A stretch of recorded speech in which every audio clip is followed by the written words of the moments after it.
오늘 특별히 이런 자리를 마련하게 된 이유는 저희는 오정영 목사 개인의 어떤 그 논문 표절, 이것도 사실 작은 문제는 아니죠. 그리고 표절 이후에 거짓말을 계속 하는 것, 이것도 작은 일은 아니고요. 하지만 그것이 이제 사건이나 문제 본질은 아니라고 생각합니다. 그리고 그렇게 할 수밖에 없는 그 내면의 어떤 그 세속적인 욕망을 그 하나님의 소명과 비전으로 포장해가지고 여태까지 그렇게 한국 교회의 주인 자리를 차지한 것이 아닌가. 물론 그분뿐만 아니라 한국 교회 지금 많은 대형 교회 목회자들이 예수님께서 교회 머리가 되시고 주인이 되셔야 되는데 그 자리를 대신 차지하고 있는 것이 오늘 한국 교회의 현실입니다. 그래서 저희가 이번 문제를 보면서 그런 본질적인 문제가 무엇인가를 조금 더 깨달을 필요가 있고, 그래야지만 이 문제가 바로 해결될 수 있지 않겠는가 하는 생각을 하게 됩니다. 사실 한국 교회는 여러분들이 요즘에 여러 언론 보도를 통해서 아시겠지만 수많은 그 목회자들의 문제들이 터져나오고 있습니다. 많은 분들은 마치 이런 뉴스엔조이 같은 언론이 자꾸 멀쩡한 교회를 공격한다 이렇게 얘기를 하지만은 사실은 멀쩡한 교회를 공격하는 게 아니고 다 속으로 썩고 있었던 것이죠. 겉으로는 멀쩡해 보이지만 속으로 굶어 들어가고 있고, 그러다 언젠가는 죽을 수밖에 없는 상황에 빠질 수 없기 때문에 계속해서 이제 이야기를 했던 것인데요. 그런데 많은 그 목회자들도 그렇고 교인들도 우리 교회는 잘 되고 있으니까, 우리 교회는 계속 성장하고 있으니까 거기에 빠져가지고 한국 교회 전체가 죽어가고 있다라고 하는 것을 보지 못하는 것이죠. 거대한 타이타닉호가 이제 침몰하고 있는데, 침몰하고 있는 속에서도 내 선실의 우리는 재밌거든요. 재밌으니까 이것이 침몰하고 있는 걸 깨닫지 못하는 것입니다. 그래서 이번 사건을 통해서 그 개인의 문제가 아니고 또 단 사랑의 교회만의 문제가 아니고 한국 교회 하나님 나라가 침몰하고 있고 무너지고 있는 현실 속에서 우리가 어떻게 할 것인가, 이렇게 큰 의미로 고민을 했으면 좋겠습니다. 그래서 이 시간에는 우리 신앙을 먼저 좀 돌이켜보고요, 사랑의 교회가 이 땅에서 어떻게 하나님 나라의 가치를 실천하는 교회로 거듭날 수 있게 되는지, 더 나아가서는 한국 교회가 어떻게 바로 서야 될지를 좀 고민하는 시간이 됐으면 좋겠습니다. 네, 뉴스엔조이가 제게 이 포럼의 발제를 맡기면서 주신 두 개의 주제 중 하나가 사건이 터질 수밖에 없었던 이유입니다. 여기에 답하려고 합니다. 그렇습니다. 이 사건은 터질 수밖에 없었습니다. 오정영 목사님의 박사학위 논문 표절로 인해 근신 조치를 당하신 것은 일종의 증상적인 일이고, 그 증상은 사랑의 교회의 토양상 또는 체질상 터질 수밖에 없었습니다. 따라서 이 사건은 양의학적으로 증상만을 가지고 이해하자는 것은 지극히 제한적인 이해일 뿐입니다. 오히려 한의학적으로 그런 사건이 터질 수밖에 없었던 사랑의 교회의 토양과 체질을 이해해야 온전한 이해를 할 수 있습니다. 이런 점에서 사랑의 교회를 이해하고자 할 때, 또 이 사건을 이해하고자 할 때 반드시 살펴야 하는 것은 바로 사랑의 교회의 정체성과 존재론에 관한 것입니다. 제자훈련에 대한 것인데요. 사랑의 교회는 성도들을 그리스도의 제자로 훈련시키는 교회입니다. 그리스도의 제자로 확립되고 그리스도의 제자를 끊임없이 재생산하기를 원하는 성도들은 제자훈련의 추진자인 담임 목사님께서 무엇보다도 하나님의 말씀을 깊이 있고 풍성하게 강단 사역과 성장 훈련과 다락방 모임을 통해서 전개해 주시기를 가장 갈망해 왔습니다. 그러나 오정영 목사님께서 섬기시는 주일 강단 사역과 화요 순장 훈련은 뭔가 성도들과 순장들을 하나님의 말씀 속에 푹 잠겨서 변화와 성장을 경험케 하는 일에 있어 너무도 큰 아쉬움을 주었고 강한 의분을 일으켰습니다. 이것은 옥하는 목사님과 똑같은 말씀 사역을 기대했다는 말이 결코 아닙니다. 옥하는 목사님은 사상가형이라면 오정영 목사님은 운동가형입니다. 두 분은 상당히 보완적인 은사를 갖고 있습니다. 따라서 사랑의 교회는 옥하는 목사님의 사상가적인 말씀 사역으로 기초가 되었고, 그 위에 오정영 목사님의 운동가적인 말씀 사역이 옥하는 목사님께서 후임자를 세우시면서 기대하셨던 것처럼 제대로 접목이 되었다면 사랑의 교회는 상당히 역동적인 제자 공동체가 되었을 것입니다. 그러나 제자훈련을 경험한 사랑의 교회 코아그룹과 제자훈련을 마친 순장들이 이끄는 다락방에 참여하는 성도들은 오정현 목사님의 말씀 사역에서 은사의 다름의 문제를 느낀 것이 아니라 근본적으로 설교자의 성실성과 진실성과 도덕성에 깊은 의심을 하게 되었습니다. 과연 오정현 목사님이 그리스도의 제자들을 제대로 갖추고 제자들을 고양시키는 설교자인지 의심하게 되었습니다. 그리고 언제부터인지 또 어디서인지 모르게 오 목사님의 설교조차 누군가가 써준다는 말이 퍼져갔고 상당수의 사랑의 교회 핵심 멤버들은 그 말이 사실일 가능성이 높다고 생각하기에 이르렀습니다.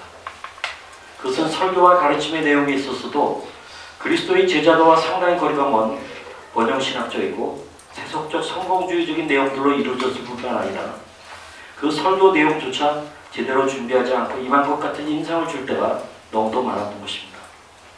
심지어는 오 목사님의 탁월한 은사인 찬양인도로 이루어지는 주일 대예배 시에 후 집회마저 부실한 말씀 사역을 감성적인 터치로 메꾸려는 시도 정도로 격자는 성도들은 느끼기 시작하였습니다.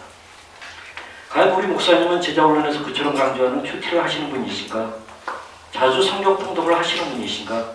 설교 본문을 한 주일 동안 연구와 묵상을 제대로 하시는 분이신가? 하는 것들에 대해 회의를 묻게 되고 싶습니다. 제자훈련은 무엇보다도 하나님의 말씀으로 인해 우리의 내면을 바꾸고 가치체계와 신념체계를 바꾸며 우리의 속사람을 강건케 해서 인격과 삶이 바뀌도록 하는 것이죠. 그런데 지난 10년간 담임 목사님의 설교와 가르침을 받아온 성도들은 뭔가 껍데기와 허위와 세상적 가치와 축으로 사랑의 교회 전체의 변질과 변성을 일으키고 있는 것들에 아주 강한 문제의식과 거룩한 불만감과 건설적인 비판의식을 갖지 않을 수 없었던 것입니다. 그래서 일찍이 사랑의 교회를 떠나간 성도들이 얼마이며 더 이상 견디다 못해 사랑의 교회를 들은 성도들이 얼마입니까? 그런 가운데 오 목사님의 책과 논문에 대한 대필 의혹을 누군가가 제기하였고 오 목사님의 불성실성과 비진정성에 가시적 결정판이라고 할 수 있는 표절 문제가 터진 것입니다. 그리고 표절 자체와 표절 정도의 심각성도 그리스도의 제자들을 갖춘 사랑이라면 문제가 되는 것이지만 표절에 따른 권위 있는 지적에 대해 인정조차 하지 않았고 회개와 용서를 구함이 없이 계속 거짓말로 둘러대고 은폐와 논문 세탁을 자행한 것은 그리스도의 제자훈련의 정점에 있는 담임 목사님으로서는 전혀 있을 수 없는 행동입니다. 이러한 지도자를 참 지도자가 되게 하는 것은 본인의 노력일 뿐만 아니라 그리스도의 온전한 제자가 되려는 당회원들과 성도들의 마땅히 해야 할 몫입니다. 결국 사랑의 교회가 이런 극심한 내용을 겪는 것은 그동안의 제자훈련의 문제점들과 한계들을 여실히 드러내는 것이기도 하지만 한편으론 제자훈련을 받은 성도들의 뼈아픈 자정력의 결과이기도 하고 제자도의 치열한 실천입니다. 두 번째 종합운동입니다. 종합운동은 제자훈련의 열매로 사랑의 교회 평신도들 사이에서 일어난 운동입니다. 제자훈련이란 예수 그리스도를 닮는 제자를 배출하는 것입니다. 제자도의 목표인 예수 그리스도는 은혜와 진리가 충만하신 분이십니다. 그의 십자가는 하나님의 공의와 사랑의 결과입니다. 그리고 성령께서 거듭나게 하신 그의 백성을 성결과 사랑으로 특징 지어지는 성령의 열매를 맺게 하십니다. 그리고 제자가 경험하고 들어가 살게 되는 하나님의 나라는 정의와 평화의 나라입니다. 따라서 예수 그리스도의 제자라면 성품과 언행에 있어 성자 예수님과 성부 하나님과 성령 하나님의 양대 속성을 닮아가지 않을 수 없습니다. 이 양대 속성이 성도와 그리스도의 제자 속에 특별히 연결로 나타나는 것이 정직과 감사입니다. 바로 이 정직과 감사는 하나님 앞에 서 있는 죄인으로서는 회개와 회개한 사람에게 주어지는 하나님의 사람의 그 용서로 나타나고 언어로는 사람 가운데 진실을 말하는 것으로 나타나고 사회적으로는 정의와 평화의 입맞춤으로 나타납니다. 진정한 제자훈련의 기초는 삼위일체 하나님의 양대 속성에 놓여 있어야 합니다. 따라서 훈련가 자신은 물론 피훈련생 모두가 정직과 감사의 사람이 되어야 합니다. 그리고 제자훈련의 열매는 바로 정직과 감사가 충만한 정감인으로서 이 거짓과 증오가 판치는 세상 속에서 하나님 나라를 위한 체인지메이커가 되는 것으로 나타납니다. 바로 이러한 정감운동은 제자훈련을 충실히 받은 평신도 지도자들에 의해서 발휘되었고 오정현 담임 목사님은 2006년도에 순장반에서 사랑의 교회가 시험 대대적으로 전개할 운동으로 선포하셨습니다. 그리고 2006년 12월에 정감운동의 첫 헌신 예배에서 담임 목사님은 설교하셨습니다. 이때 채택된 구호가 정직한 나, 감사하는 우리, 정감 넘치는 사회입니다. 2007년도에 사랑의 교회 다락방 전체가 한 달간 특별 다락방으로 정감운동 교재를 갖고 성경 공부를 했습니다. 그리고 사랑의 교회 30주년에는 향후 목회적 비전으로 HEART, HEART가 제시되었는데 이 마지막의 T는 바로 Transforming Society and Culture, 곧 사회를 변혁하는 정감 공동체라는 의미입니다. 그러니까 정직과 감사라는 두 단어는 하나님의 양대 속성이고 그리스도의 제자의 양대 속성이며 오종일 목사님께서 표방하신 목회 방향이며 사랑의 교회 성도의 정체성인 것입니다. 그런데 이 정직과 감사의 공동체의 수장께서 남아공의 포체스트럼 대학교의 신학박사 학위 논문과 미국 바이올라 대학교의 목회 박사 학위 논문을 아주 심각하게 부정직한 방식으로 썼을 뿐만 아니라 그 부정직성이 드러나게 되었을 때는 도저히 정감운동을 선포하시고 이끌어가시는 지도자의 모습에는 정말 역행하는 모습으로 중대한 거짓 행위를 결정적으로 숱하게 범하신 것입니다. 사실상 오지훈 목사님의 박사 논문 조사위원장이었던 권영준 장로님은 정감운동의 창립 시부터 지도위원장을 6년간 맡으셨고 교수이셨기 때문에 조사위원장으로 당회에서 임명받은 것입니다. 김진규 교수님에 의해 표절의 증거들이 나와서 조사위원장이 그 사실이 통보되었을 때 권영준 장로님은 역시 정감운동을 하는 조사위원장으로서 이 표절 문제를 정감적으로 다루지 않을 수 없었던 것입니다. 권 장로님은 우선 정직하게 이 문제를 다루었습니다. 그래서 그의 조사 보고서가 말해주고 나중에 당회가 다시 세운 7인 대책위원회가 추인하고 당회 전체도 그리고 계속 부인을 거듭하던 오재용 목사님도 마침내 인정하지 않을 수 없었던 것처럼 그 진상을 아주 정직하게 자기 살을 드러내듯이 드러내었습니다. 그리고 권 장로님은 하나님의 사랑과 은혜와 긍휼과 용서의 차원에서 즉 정감운동의 감사의 차원에서 범죄한 오재용 목사님을 대했습니다. 저 자신이 증인이지만 그는 오랫동안 괴로워하며 기도하였으며 그 자신 피눈물로 회개하였으며 오재용 목사님께서 1대1의 만남을 요청하셨던 2012년 12월 22일에는 두려움과 떨림으로 만나 사랑과 존경 가운데 진실을 말하였습니다.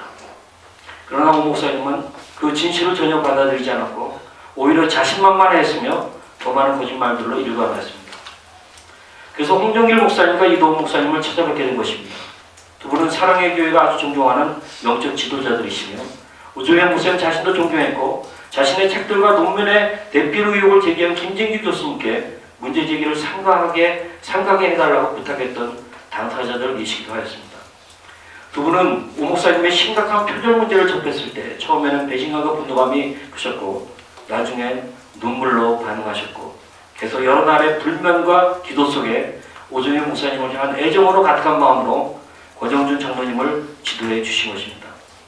그래서 권영준 장로님은 조사위원장이기도 하였지만 정감운동이 일어나게 될 때부터 주도적으로 해오고 7년째 정감운동 지도위원장을 맡고 있는 장로로서 그리고 정감운동을 발의한 이하수 권사님, 사랑의 교회 법조인 선교 회장을 역임하셨고 연세대학교 법대 교수를 역임하셨고 세계가족복합회 이사를 역임하신 민법학자이신 이하수 권사님이 함께 2013년 1월 27일 주일에 오재용 목사님을 찾아뵙고 온유와 담대함으로 오 목사님의 범죄를 정직의 차원에서 말씀드리지 않을 수 없었고 오재용 목사님을 사랑하는 마음으로 정감운동의 감사의 차원에서 회개 후 회복의 말씀을 드리게 될 것입니다.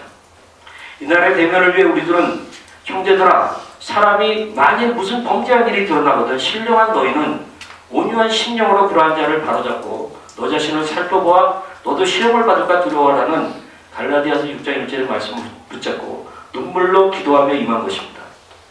사실 홍정일 목사님과 이도훈 목사님이나 권영준 장로님과 이하수 권사님이나 그리고 저나 이 1월 27일의 오재일 목사님과의 대화는 바로 손봉호 교수님께서 얼마 전 뉴스앤조회를 통해서 하셨던 말씀과 내용과 스피릿에 있어서 정확히 읽으면서 활동합니다.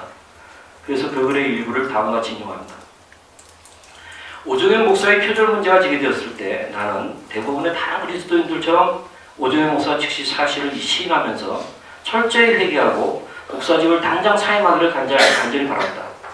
오 목사의 표절은 의심할 여지가 전혀 없음을 권영준 교수의 보고서가 너무 분명히 밝혔기 때문에 어떤 해명도 부인도 불가함을 알았다.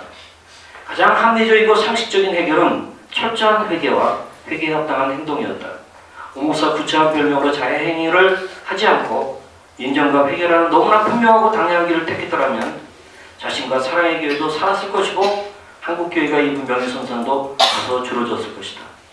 만약 그가 목사직을 사임하고 아프리카 오지 같은 곳에 가서 장애인을 돌보거나 빈곤 퇴치운동을 시작했더라면 나는 앞장서서 그를 후원했을 것이고 적절한 시간이 지난 후 그의 복권을 강력하게 주장했을 것이다. 한국교회 전체도 그랬을 것이다. 참으로 죽었더라면 명예롭게 다시 살았을 것이다. 이게 지금 이제 선보 교수님 글이시죠. 바로 이런 것이 정가운동이 아닐까요? 권영준 장로님은 2월달 수요일 저녁에 긴급 임시당에 참여해서 수많은 장로님들로부터 질타와 매도를 당하시고 일체의 발언도 묵살당한 후 마지막으로 소회를 말하라고 말했을 때 그가 만약 제가 죄가 있다면 정감운동을 한 죄밖에 없습니다 라고 경성히 말씀하셨습니다. 이런 말을 여러 당회원들을 통해 저는 들었습니다. 저는 묻고 싶습니다. 오조현 목사님께서 선포하시고 미래 목회의 방향이며 비전이고 사랑의 교회의 정체성이 되어버린 정감운동을 한 것이 과연 죄입니까? 이 시점에서 풀어야 할 오해가 있습니다. 그 오해는 이상한 부류들에 의해서 교회 대내적으로 왜곡, 증폭, 재생산되고 있는 내용입니다. 권영준 장로님이 조사보고서를 교회 밖으로 유출했다는 것은 사실이 아닙니다. 권영준 장로님은 조사보고서를 교회 밖으로 유출한 바가 없습니다. 교회의 정관과 당회 운영 규율에 따라 당회가 소집되었을 때 당회원 모두가 그 아젠다와 아젠다 관련 자료를 숙지하고 올 수 있도록 당회원 전원에게 조사보고서를 보내드린 것입니다. 어떤 당회원 누군가가 이 자료를 외부로 유출시킨 것이 진정 문제라면 첫 번째로 그 내용이 올라온 하우사랑을 수사하도록 검찰의 수사 의뢰를 사랑의 교회 당회가 하여야 할 것입니다.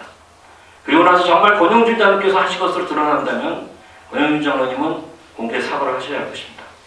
그러나 그렇게 수사를 해야 할 것도 아니라면 사랑의 교회 당회는 묵묵히 하나님께 맡겨야 할 것입니다. 사실상 정감운동은 오주명 목사님께서 선포하셨음에도 불구하고 오래가지 않아 오주명 목사님으로 인해 자초를 당할 위기에 몇 차례 빠지곤 하였습니다. 그 사연을 여기서 자세히 말할 필요는 없습니다. 가장 대표적인 사례는 공용도로 밑으로 예배당을 짓는 문제입니다. 저와 권영준 장로님은 사랑의 교회 새 예배당을 위한 건축기획 홍보위원이었습니다. 저희는 지금도 사랑의 교회가 새 예배당을 지어야 할 불가피성을 인정합니다. 여기서도 재차 말씀드리지만 저는 새 예배당을 짓는 것이 가장 베스트의 대안이라고 생각하는 건 전혀 없습니다. 저는 옥하는 목사님의 목회 초기에서부터 교회 분립 개척론자입니다.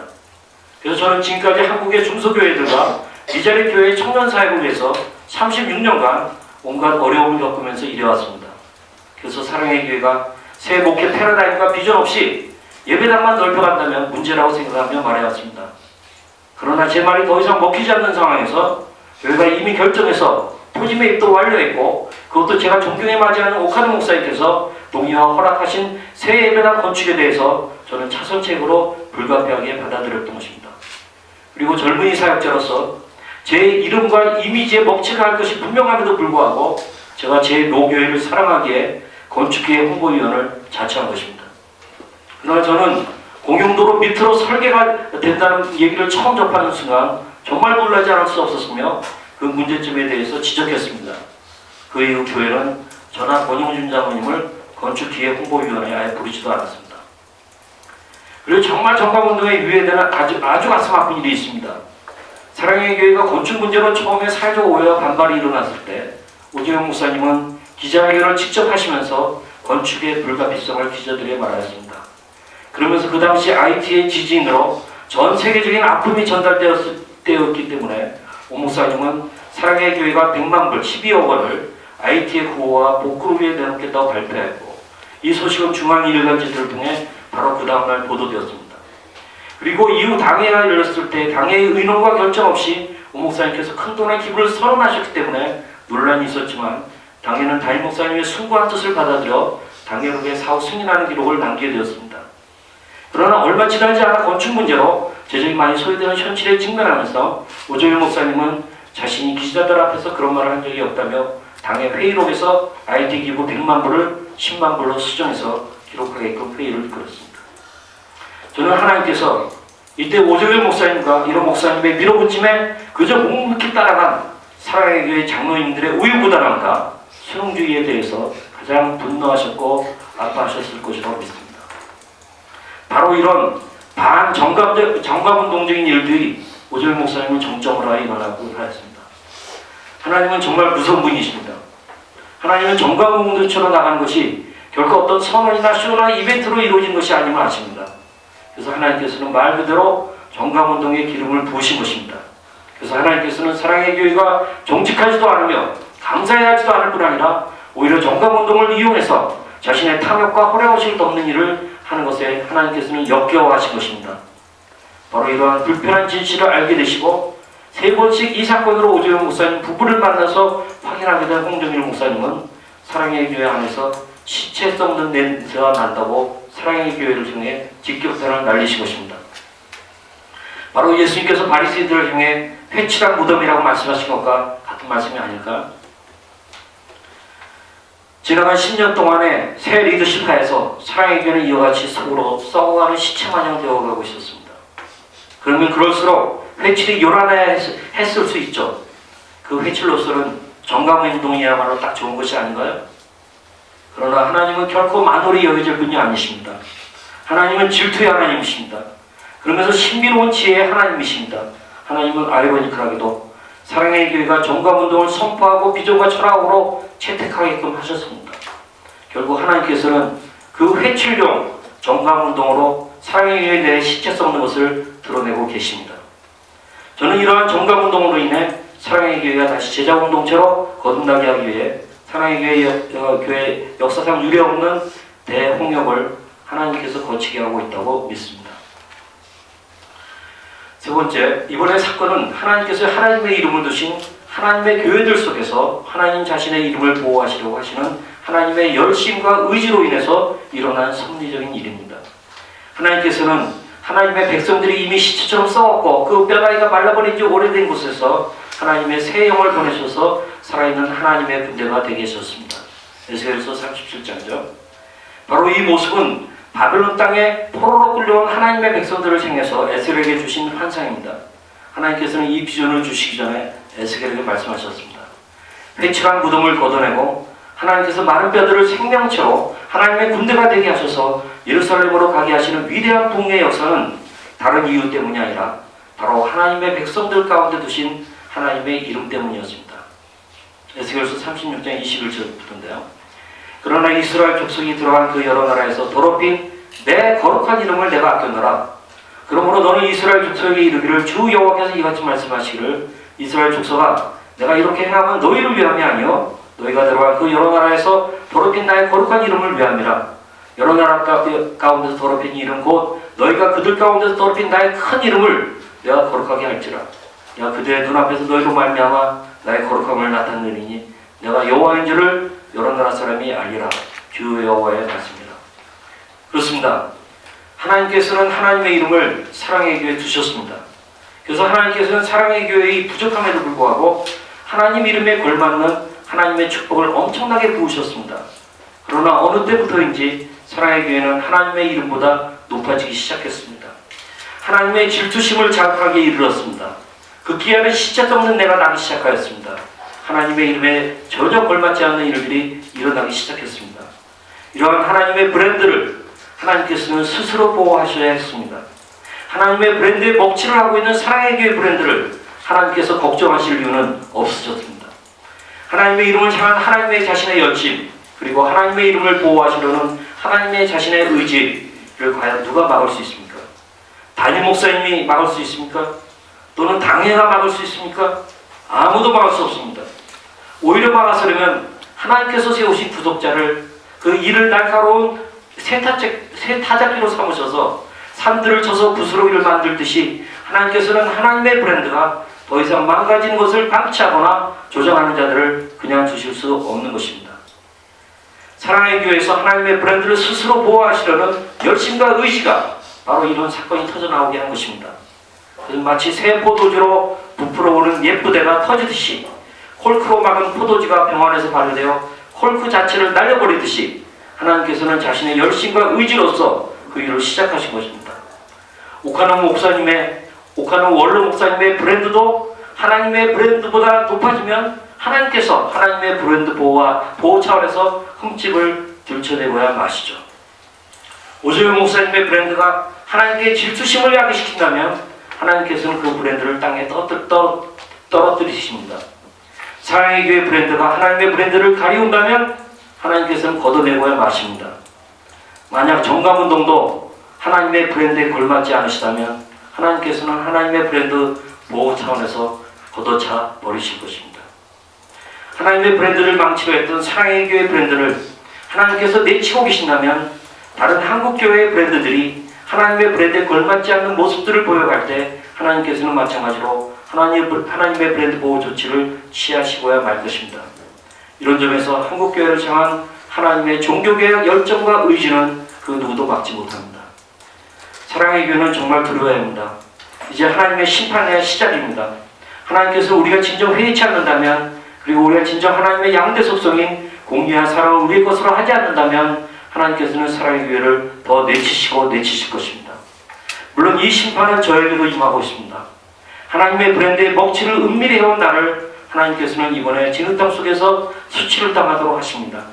밤잠을 잘 수 없게 하십니다. 가정이 공격을 당하게 하십니다.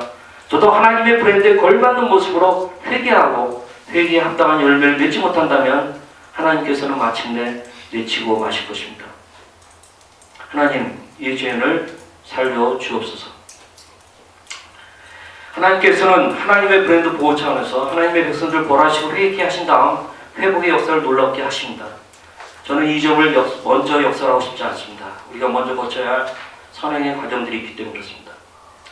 이번 사건은 이런 하나님의 섭리적인 일입니다. 아무도 이 일을 주도한 사람도 없고 계획을 세운 사람도 없습니다.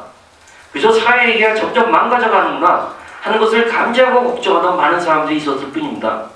오 목사님의 박선홍문 대표 의혹도 오 목사님이 친히 개척하셨던 남가주 사랑의 교회 부목사였던 사람이 터뜨린 것이지 사랑의 교회 교우 누구도 먼저 한 일이 아닙니다.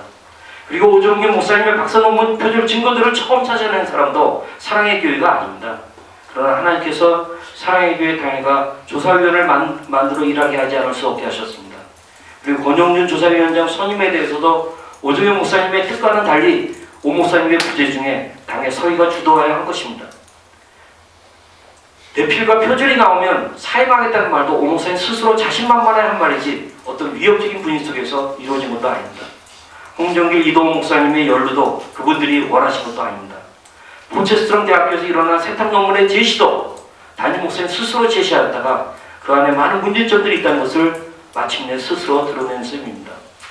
당회가 다시 세운 대책위원회가 한 달간의 정밀한 조사 후 내놓은 의외의 결과도 그렇고 심지어는 일반 매스컴에서 집중 조명하여 보도하게 하신 것도 하나님께서 행하셨다는 것들을 너무도 많이 발견합니다.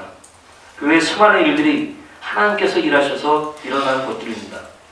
여기저기서 의병처럼 일어나는 진정한 그리스도의 제자들, 교회 밖의 제자들과 단체들의 선지적인 반응과 역할들, 하나님께서는 하나님의 브랜드를 보호하시기 위해서 하나님의 열정과 의지와 지혜로서 섭리적으로 하고 계신 일들을 이런 일들은 신비롭다 못해 우리를 두렵고 떨리게끔 합니다.